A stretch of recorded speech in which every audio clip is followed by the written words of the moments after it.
السميع العليم من الشيطان الرجيم من همزه ونفخه ونفثه هل ينظرون إلا أن تأتيهم الملائكة أو يأتي ربك أو يأتي بعض آيات ربك يوم يأتي بعض آيات ربك لا ينفع نفسا إيمانها لم تكن آمنت من قبل أو كسبت في إيمانها خيرا قل انتظروا إنا منتظرون. قیامت د غټو علاماتنا یو بل علامه هغه د طلوع الشمس من المغرب، د مغرب سیټنا نور راختل، او دا یو ناشنا غونتی او عجیب غونتی علامه په دی وجه باندې ده دا نور د راختي پورې د مغرب نه د انسانانو توبې قبليږي، انسانانو اعمال قبليږي. د مخکې څوک کافرو اسلامي راوړو دا اسلامي قبول لې، که څوک ګناهګار دی توبه ویستله توبه قبول ده، لیکن چې کله دا انور د مغرب دراو خوتو و د توبې دروازه دې څه بندېږي، بیا که یو کافر هغه د اسلام اعلان کوي د اسلامي قبول نه دی، یو سړی ګناهګار دی ګناهونه یې کړي دي او د توبه دا ګناهونه وباسي توبه قبول نه ده، دا عجیب علامه ذکر ده. په دې باب کې د قرآن کریم آیات هم شته دي او احادیث صحیحه کثیره هم په دې باب کې موجود دي. قرآن کریم کې الله رب العالمین د دې مجرمانو د مشرکانو دغه حال ذکر کړی دی چې دوی ایمان نه راوړي. الله یو دمکی ولا ورکوي، یو تخفیف او ير ولا ورکوي. الله فرمای هل ينظرون الا ان تاتيهم الملائکه، دا خلک انتظار نه کوي په دې ایمان راوړلو کې مگر د دې خبرې انتظار کوي چې ملائکه تراشي د عذاب، او یات یا ربک یا ستا رب تراشي وي. الله مجیت او د الله راتل الله ثابت دی په ورځ قیامت باندې برازي را کوزیږي و د خپل شان موافق د فیصلې لپاره. او یاتی بعض آیات ربک، او یاتی بعض آیات ربک، یا بعضی نخ د رب ستا راشي، بعضی نخ د رب نه څه مراد دی ورپسې آیات کې د هغې بیا وضاحت هم کوي. یوم یاتی بعض آیات ربک لا ینفع نفسا ایمانها، په کومه ورځ چې بعضې نښې د رب ستا راشي فایده به نه ورکوي او نفس ته ایمان د هغه لم تکن آمنت من قبلو چې مخکې ایمان نه راوړی، او کسبت فی ایمانها خیره، یا د ایمان په حالت کې چا نیکي مخکې نه یې کړي نو اوس په بیا فایده نه ورکوي.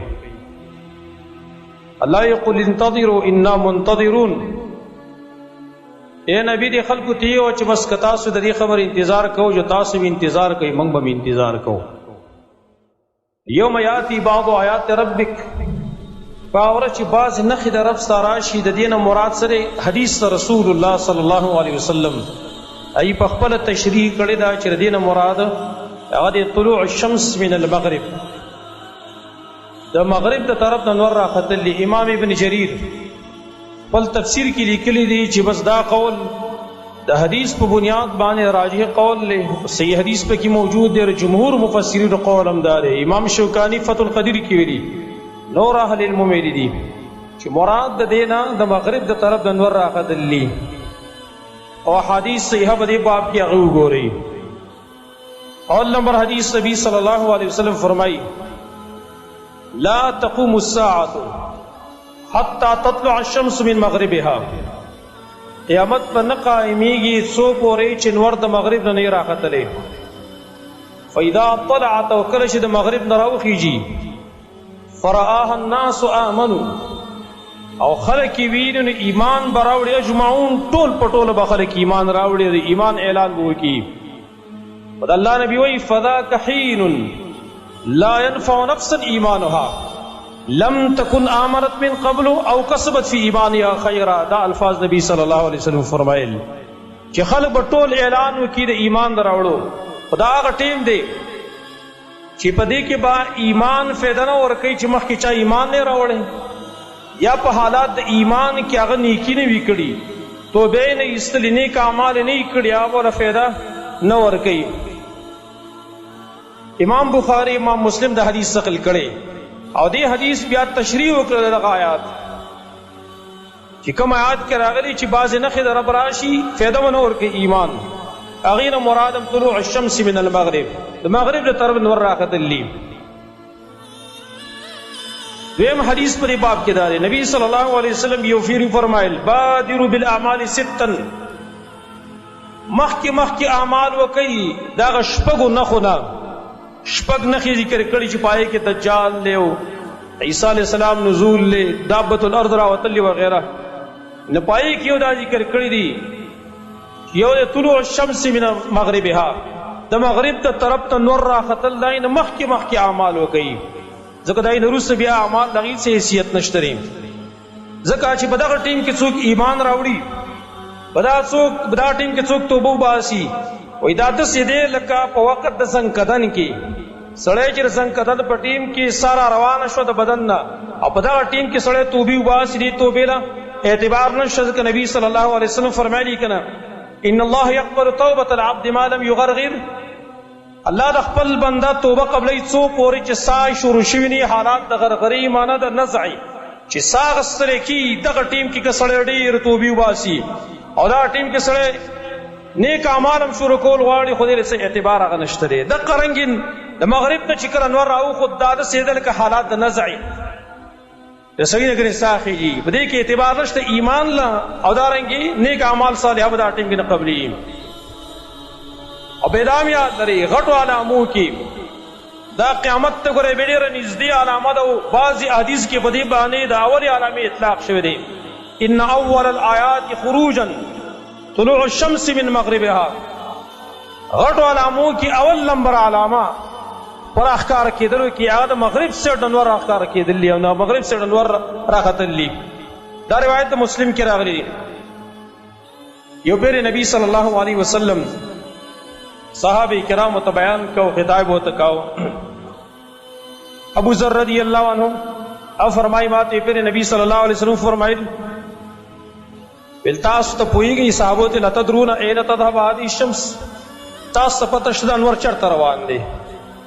موږ ورته الله ورسوله اعلم، الله او رسول ډېر ښه پوهیږي چې دا کم طرف ته روان دی. نبی صلی الله علیه وسلم فرمایل ان هذه تجری حتی تنتهي الى مستقرها، دا نور روان دی، دا مسلسل روان دی تر دې چې هغه خپل ځای د قرارتیا ته ورسېږي، خپل ځای د استقرار د قرارتیا دی، دا روان دی دا نور. او دې نه بل یو مسله موږ ته معلومه شوه د عقیدې، هغه مسله دا ده چې د قرآن سنت نه دا معلومه ده چې نور حرکت کوي، نور روان دی. ځمکه حرکت کوي او که نه کوي، کې زموږ کار نشته دی، حرکت دې کوي که نه زموږ څه کار دی. لیکن دا عقیده د کتاب و سنت نه موږ ته معلومه ده چې نور دا روان دی. قرآن نم دا معلومه ده والشمس تجری لمستقر لها، نور دا روان دی خپل ځای د استقرار ته، ځای د قرارتیا ته. تفسیر کې موږ یو پیر دا تشریح کوله، یو کس ماته وایي ته لږ معلومات وکړه، خیر دی، دا ساینسدانان دروغ نه وایي، هغې هم دروغ نه وایي، هغې وایي چې نور ولاړ دی ځمکه حرکت کوي ګرځي، ته لږ معلومات وکړه. مال ومې کلزه ساینسدانانو خبره ټیک شو ده، د دې آیات ترجمه راته وکړه، زه خو پې نه پوهېږم نو ده. والشمس تجري، جرا یجري په عربۍ کې جریان تللو ته ویلی کېدلی شي. والشمس تجري، نور روان دی. ما له دې څه معنا وکړم؟ ما ته خو بله معنا نه معلومه، دا معنا وکړم چې نور ولاړ دی، تحریف وکړم قرآن کې. اوس د ساینس والا دپاره به زه تحریف په قرآن کې کومه؟ مال ته راته معنا وکړه. ټول مفسرین څومره تفاسیر که د اردو دي او که د پښتو دي ټول راواله،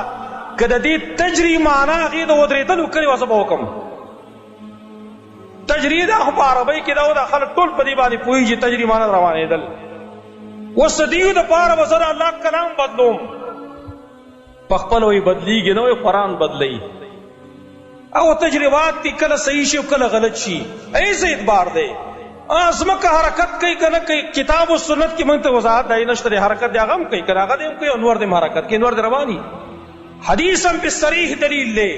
ویل ان هذه الشمس تجری، دا نور روان دی حرکت کی، حتی تنتهي الى مستقرها، تر دې چې خپل ځای د قرارتیا ته ورسیږي تحت العرش لاندې د عرش ته فتخر الساجده هلته په سجده باندې پرېوځي. اهل علم ذکر کړي دي عام مفسرین محدثین شارحین لکه ابن بطال وغیرہ هغه نور دای روانېدل عرش ته لاندې سجده لګول دا نبی موږ ته خبر راکړی دي ته علم الغیب ویل کېدلی شي. علم غیب ډېر خلک په دې خبرو ځان نه پوهې کوي چې د هغې د عقل نه یوه خبره خلاف وي نو بس د هغې رد کوي بیا د حدیثو بیا رد کوي. موږ ویو په دې قرآن کې چې د ایمان بالغیب مسله راغلې ده الذین یؤمنون بالغیب مؤمنان هغه خلک دی چې ایمان بالغیب لري. د ایمان بالغیب څه مطلب دی چې زه به د هرې خبرې تحقیق کوم او ځان به یخته رسوم چې ما معلوم کړی نه نو زه به یې نه منم. ایمان بالغیب وایي دې ته چې زما عقل نه راخلي زه په هغې پوهېږم نه ایمان به راوړم دې ته ایمان بالغیب ویلی کېدلی شي. دا خو دا چې هره خبره زما د عقل موافق یو زه به منم او چې د عقل موافق نه یو ما ته پوره معلومات نه شي زه به نه منم دا خو د ایمان بالغیب مسله د من نه لاړه. لہذا د نور سجده لګول د ایمان بالغیب سره تعلق ساتي. څوک ځان ته مؤمن وایي هغه به دا عقیده ساتي چې سجده لګوي موږ یې په کیفیت نه پوهېږي څنګه سجده لګوي روان دي هم یو سجده دې هم لګوي او د عقل څه منافات شته هم نه او د هر شي خپله سجده لګول دي د هر شي دا قرآن نه معلومه د هر شي خپله سجده لګول دي. د انسانانو سجده جدا ده د دې ونو بوټو دای سجده جدا ده د سورو سجده جدا ده او د قرآن دا مسله معلومه ده. نو دا نور رواني او همدغه شان ته مسلسل رواني تر دې چې دا کله سجده ولګوي نو بیا اجازت غواړي د مخکې تلو او دې پورې الله وتو فرمایي چې ارتفعي ورجعي راوخېږه او بیرته واپس شه من حیث جئت د کوم ځای نه چې ته راختلی مقه طرف ته چې کوم دی نو واپس شه یعنې خپل دا مزل جاري ساته بیرته خپل ځای نه راخېږم دغه شان ته نو نور روان شي. بیا چې کله لاړ شي بیا سجده ولګوي دریم کرت بیا سجده ولګوي نو چې کله قیامت ته نږدې وي نور به سجده ولګوي الله رب العالمین نه به اجازت غواړي چې مخکې لاړ شم که نه نو ایثار به شي او دا د بعض روایتونو نه معلومیږي داسې چې دغه شپه به ډېره اوږده بیا د شپه په خلکو باندې ډېره اوږده شي نو انتظار به کوي نو الله رب العالمین به تو فرمایي واپس شه بیرته او په کوم ځای باندې چې راغلی وي هغه ځای باندې بیرته ورښکاره شه مانه مغرب نه بیرته وروخېږي او اصبحي طالعة من مغربک تو سبا کا په داسې حال کې چې راختونکي به د مغرب د طرف نه مغرب سره ډم راوخېږي فتصبح طالعة من مغربها سبا له به دا د مغرب سیړنۍ سره وخېږي. رسول الله صلی الله علیه وسلم او فرمایل چې تاسو ته پته شته چې دا کم ټیم دی دا معلومات تاسو شته دی چې وایي دا کم ټیم دی چې نور د مغرب ته راوخېږي. نبی صلی الله علیه وسلم صحابو ته وایي ذاک حین لا ينفع نفسا ایمانها لم تکن آمنت من قبل او کسبت فی ایمانها خیرا. دا هغه ټیم دی چې ایمان به فایده نه ورکوي چاته چې مخکې ایمان نه راوړی یا په حالات د ایمان کې هغه نیکي نه یې کړې توبې نه یې ایستلې دا وله څه فایده نه ورکوي دا که حالت دی نه. دا روایت مسلم کې راغلی صحیح مسلم کې او مخکې ما تاسو وضاحت وکړو چې نور د مغرب نه کله راوخوتو نو کم د توبې دروازه چې ده هغه بیا بنده ده لکه دا په روایت مسند احمد کې راغلی دي. نبی صلی الله علیه وسلم فرمایي لا تنقطع الهجره ما تقبلت التوبه هجرت چې کوم دی هجرت دا به هغه ټیم پورې نه ختمیږي څو پورې چې توبه قبلېدله ولا تزال التوبه مقبوله او همیشه به توبه چې د خلکو توبې به قبلیږي حتی تطلع الشمس من المغرب تر دې چې نور د مغرب د سیټ راوخېږي فاذا طلعت طبع على كل قلب لما فيه وكفى الناس العمل نو دا نور چې کله راوخېږي هغه ټیم کې بس د هر چا د هر زړه په هغې باندې به بس مهر ووالی شي. مهر مطلب دا چې د هغه د ور څه بند خلکو دپاره چې کوم مخکې عمل چا کوه کافي یعنی یو سړی دی هغه د دې نه مخکې کوم نیک اعمال کول اوس یې هم کوي هغه به وله کافي وي او هغه به فایده ورکوي مزید که نور عمل کول غواړي هغه فایده نه کوي چا مخکې ایمان نه راوړی او اوس ایمان راوړي هغه ایمان له به اعتبار نه وي. یعنی یو سړی دی مخکې نه کافر د اسلام راوړي اسلام مقبول نه دی. یو سړی دی هغه مخکې نه مونځ نه کاوه اوس دی مونځ شروع کوي مونځ فایده نه کوي. یو سړی دی مخکې نه تهجد نه کول اوس د نور د راختې نه مخکې وروسته تهجد شروع کوي تهجد فایده نه ورکوي. یو سړی مخکې نه تلاوت نه کاوه اوس د نور د راختې نه وروسته تلاوت شروع کوي تلاوت فایده نه ورکوي. ذکر مخکې نه کاوه اوس کوي ذکر فایده نه ورکوي څو پورې چې مخکې نه کاوه. که مخکې کاوه اوس بیا هم کوي بیا ټیک ده. کوم اعمال چې مخکې هغه کول هم د حقې فایده ومیلاوي کې مزید که دی یو ذره زیات عمل کې اعتبار نشته دی قبول نه دی ولا دی له اعتبار نشته دی. وکفی الناس العمل خلقو دپاره به دغه عمل کافي چې کوم مخکې کاوه. دا په روایت د مسند احمد کې راغلی دی. دا بل حدیث کې راغلی نبی صلی الله علیه وسلم فرمایي بره دی مغرب سیټ ته یوه دروازه کولاو ده دروازه د توبې چې کوم دا کولاو ده او الله د انسانانو توبې قبلوي. کله چې نور د مغرب نه راوخیږي وایي دا دروازه به داسې راشي د یو بل سره به ودلګي بالکل مکمل دروازه بند ده. بل روایت مسلم کې داسې راغلی دی نبی صلی الله علیه وسلم فرمایلی دی ډېر ناشنا حدیث ان الله یبسط یده باللیل لیتوب مسیء النهار ويبسط يده بالنهار ليتوب مسيء الليل حتى تطلع الشمس من مغربها. الله رب العالمین د شپې لاس را کولاوی وي خپل لاس را کولاوی را وګت کوي دې دپاره چې هغه کسان توبه وباسي چې کومو د ورځې ګناه کړې ده او هغه قبول کړي او بیا د ورځې لاس را وګت کوي دې دپاره چې د شپې چا کومه ګناه کړي چې څوک توبه وباسي چې هغه قبوله کړم. دا هر ورځ هر شپه الله رب العالمین د خپل شان موافق خپل لاس را کولاوي دې لپاره چې دا بندگان دي توبې وباسي توبې ور قبول کم. دا بندگان الله ته دومره ګران دي الله په دې خپل بندگانو دومره خپه کیږي. غلطۍ هم دا کسان کوي منګه غلطۍ هم کوي منګه جرمونه هم کوو شپه ورځ منګ لګیاو لیکن الله عظیم فضل د شپې هم لاس را وګت کړی دی څوک چې توبه وباسي ورځې م الله رب العالمین خپل لاس را وګت کړی دې لپاره چې څوک توبه وباسي توبه ونه قبوله کم. او حدیث بخاری کې داسې راغلی نبی صلی الله علیه وسلم فرمایي الله د شپې په آخره حصه کې اولینی اسمان ته راکوزیږي او درې اعلانات کوي. دا مخکې حدیث مونږ بیان کړی وو. درې اعلانات کوي. یو اعلان دا کوي من یستغفرنی فاغفر له څوک شته چې بخښنه وغواړي چې بخښنه ورته وکړم. سبحان الله زمانو غلطیانی من کو جرمونه من کو راکړي اندامونه د الله دي خروس کو د الله پس مکه کې د الله وسیږو الله رب العالمین خالق او مالک دی زمونږه غلطیانی من کو لیکن دغه الله دعوت من ترا کوي څوک شته چې استغفار وغواړي چې معافي کم. لا حول ولا قوة الا بالله زمانو دومره بې وفا دومره بې وفایي چې من کم د خپل الله څخه کو داسې بې وفایي هېچا نه ده کړې چې زمونږ الله موږ ته دومره دعوت راکوي. که څوک توبه وباسي توبه قبول یې کړم نه څوک استغفار غواړي بخښنه غواړي چې بخښنه ورته وکړم. لیکن زمونږ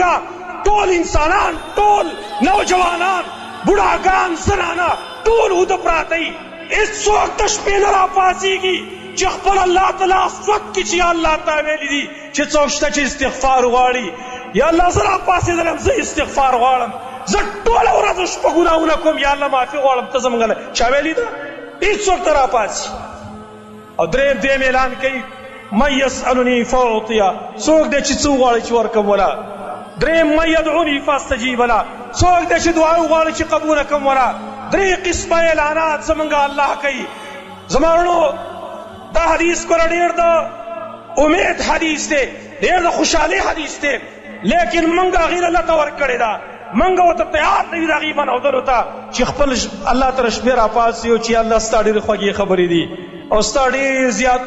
غټ رحم دی الله زه راپاڅېدم لکه معافي راته وکړه. زه کله ملګرو ته یم موږ څوک راسه څوک چا څه زیاتې وکړو او خفه شي نه ژرګې پسې کوو یو پسې بوزه بل پسې بوزه یاره جي غلطي شوې ده معاف مې کا هغه وایي نه یاره جي جوړې ته تیار یم زموږ ټول عادت دا دی که نه بل پسې لیږو یوه جرګه دوه جرګې درې جرګې معافی ته تیار نیو که معافي ومکو ډېر په نزله باندې معافي وکړو او غلطي چې کمی هغه زمونږ خو لیکن د رب العالمین احسان ته وګورئ رب العالمین احسان ته اندامونه راکړي ما غدي خرسکم داغه اوسیګم داغه په دې ځمکه باندې هر څه د الله رب العالمین دی وما بكم من نعمة فمن الله هر قسم نعمت چې په تاسو باندې دی د الله نه طرف ته دی نو موږ هر څه نعمتونه د الله استعمالو وګونه سترګې زبان لاسونه خپې دا نعمتونه د الله دي بیرته موږ د الله په خلاف کې استعمالو کم ځای چې الله نه غواړي هلته موږ استعمالو ولیکن بیا هم د الله رحمت وګوره د شپې په اخره حصه کې راکوشي او موږ دې غریبانان ته وایي څوک شته چې استغفار وغواړي چې معافي کم غلطي موږ کړې ده دعوت هم هغه راکوي جرم هم موږ کړی دی دعوت هم هغه راکوي من یستغفرني فاغفر له الغرض نبی صلی الله علیه وسلم فرمایي چې الله خپل لاس راوږد کړي شپه ورځ دې لپاره چې د شپې چا ګناهونه کړي چې د ورځې ورته معافي وکړم د ورځې چا ګناهونه کړي چې د شپې ورته معافي وکړم او دا کم ټې پورې حتی تطلع الشمس من مغربها تر دې چې نور د مغرب ته راوخیږي نور د مغرب نه راوخوت زما وروڼو الله بیا دا اعلان موږ ته نه کوي چې څوک شته چې بخښنه وغواړي چې معافي کړم نه بیا به موږ استغفار غواړو لیکن الله موږ نه معاف کوي موږ به توبې وباسو بیا به الله زموږ توبه نه قبلوي نن یې موږ ته موقع راکړې زما وروڼو راځئ چې نن خپل الله ته توبه وباسو نن استغفار غواړو دا یو چانس را سره دی نور د مغرب نه راختو پورې زموږ صدقه چانس دی که دا ختم شو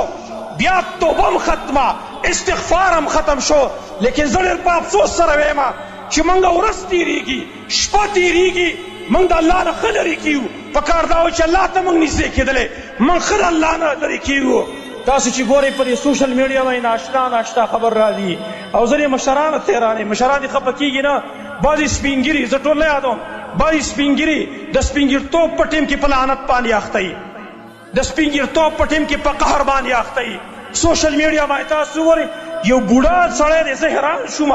یو بوډا سړی دی ټیک ټاک باندې ویډیو جوړوي ټوپونه وهي څه سټایل شانته کوي څه ډایلاګې کوي دې لپاره چې خلک زما دا ویډیو ډېره زیاته وګوري په سپینه ګیره په ځان لعنت کړی دی سپینه ګیره باندې په قهر په الله باندې ګرفتار دی ته هو له پکار چې په دې ټینګ کې تا توبې ایستلې استغفار دې وختې الله ته دې رجوع کړي وې موږ ټول ګناهګار یو ګناهونه زموږ نه هر ټیم کې کېږي څوک د ګناه نه پاک دي دا خو صرف انبیا علیهم الصلاة والسلام دي چې هغه پاک دي د ګناه نه موږ ټول ګناهګار یو هر ټیم کې زموږ نه ګناه کېدلی شي راځئ چې د دوړ تر راختې نه مخکې استغفار وغواړو مخکې توبه وباسو الله رب العالمین دې داسې حالات په موږ باندې نه راولي چې یو د نور د مغرب نه راوخېږي او تمام خلک ایسته حیران دریان پاتې شي اسې خپله لږ سوچ وکړئ ځان سره د خپل ګریوان کې لږ سوچ وکړئ دا تعین خو الله موږ ته نه دی کړی او نه نبي کړی دی چې نور به کله راخېږي دا هېڅ پته نشته دی